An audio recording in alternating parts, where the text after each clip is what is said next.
السلام علیکم ورحمۃ اللہ وبرکاتہ۔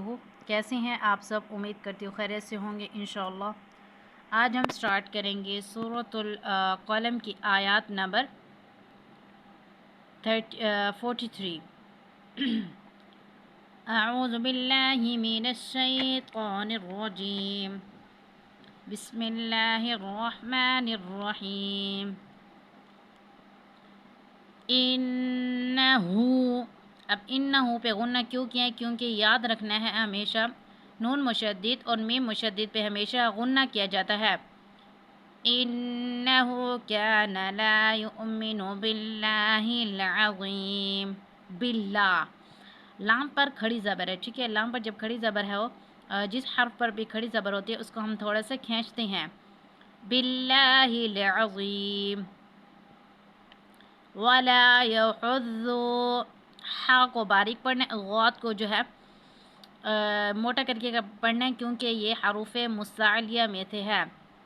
ولا یحض علی، لام پر کھڑی زبر ہے، اس کو ہم تھوڑے سے کھینچیں گے، علی طعام المسکین، اور سین جو ہے، سین جب ادا کرتے ہیں تو سیٹی کی سی آواز آتی ہے، ٹھیک ہے؟ طعام المسکین۔ فلیس لہ اليوم ہاہنا، ہا پر کھڑی زبر ہے اور اس کو موٹا پڑھنا ہے اور اس کو تھوڑا سا کھینچنا ہے، اور دوسرے ہا پر جو ہے وہ پیش ہے، تب جب پیش زبر یا زیر ہو تو اس حرف کو ہم کھینچتے نہیں ہیں۔ ہاہنا حمیم، اس ہا کو ہم باریک پڑھیں گے، حمیم۔ ولا طعام، میم پر جو ہے طعامون، الا، الف سے پہلے جب زبر آ جائے تو یہ حروف مدہ میں سے ہوتے ہیں، اس کو ہم تھوڑا سا کھینچتے ہیں۔ ولا طعام الا من غسلین، سین ساکن ہے، اس کو غسلین پڑھیں گے، ٹھیک ہے؟ لا، الف سے پہلے زبر ہو تو یہ حروف مدہ میں سے ہوتے ہیں، اس کو ہم تھوڑے سے کھینچتے ہیں، لا یأکلہ۔ اب میں نے جو ہے جھٹکا کیوں دے کے پڑھا ہے یأکلہ کو؟ کیونکہ الف پر جو ہے جزم ہے، جب الف پر جزم ہوتی ہے تو یاد رکھنا ہے ہم اس کو جھٹکا دے کے پڑھیں گے، یأکلہ۔ اب ہا پر جو ہے مد ہے، اس کو 5 الف کے برابر کھینچیں گے، یأکلہ الا الخاطئون۔ خو کو موٹا کر کے پڑھتے ہیں اور طا اور تا میں فرق رکھتے ہیں، خاطئون، خاطئون۔ اب واو ساکن سے پہلے پیش آ جائے تو یہ بھی حروف مدہ میں سے ہے، اس کو بھی ہم تھوڑے سے کھینچتے ہیں، خاطئون۔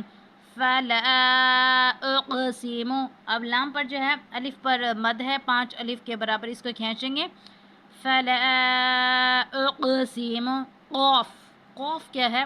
یہ ہمارے پاس جو ہے حروف قلقلہ میں سے، تو اس کو ہم اس کے اوپر جو ہے قلقلہ کریں گے، قطب الجدین میں سے ہے، فلا اقسم بما، اب الف سے پہلے زبر آ جائے تو یہ بھی حروف مدہ میں سے ہوتا ہے، بما تبصرون، اور بعد جب ساکن ہو تو وہاں پہ بھی ہم قلقلہ کرتے ہیں، بما تبصرون، وما لا تبصرون، اور با ساکن ہے، اس کے اوپر بھی ہم قلقلہ کرتے ہیں، وما لا تبصرون۔ انہو، اب نون مشدد ہے، اس کے اوپر غنہ کریں گے، ہو لقول، لقول، قوف کو موٹا کر کے پڑھیں گے، لقول رسول کریم۔ اب لام جو ہے اس کے نیچے جو ہے تنوین ہے، ٹھیک ہے؟ 2 زبر 2 زیر اور 2 پیش کو تنوین کہتے ہیں، اور تنوین کے بعد جب کاف آ جائے، باریک کاف، ٹھیک ہے؟ تو یہ حروف اخفا میں سے ہے، تو یہاں پہ ہم اخفا کی صورت میں غنہ کریں گے، رسول کریم۔ وما ہوا، ہا کو موٹا کر کے پڑھنا ہے، بقول شاعر، اب تنوین کے بعد قوف آ رہا ہے، تو یہ حروف اخفا میں سے ہے، تو یہاں پہ بھی ہم اخفا کی صورت میں غنہ کریں گے، شاعر قلیلا۔ اب یہاں پہ تنوین کے بعد میم مشدد ہے، تو یہ حروف یرملون میں سے ہے، تو یہاں پر بھی ادغام کی صورت میں غنہ کریں گے، قلیلا ما تؤمنون۔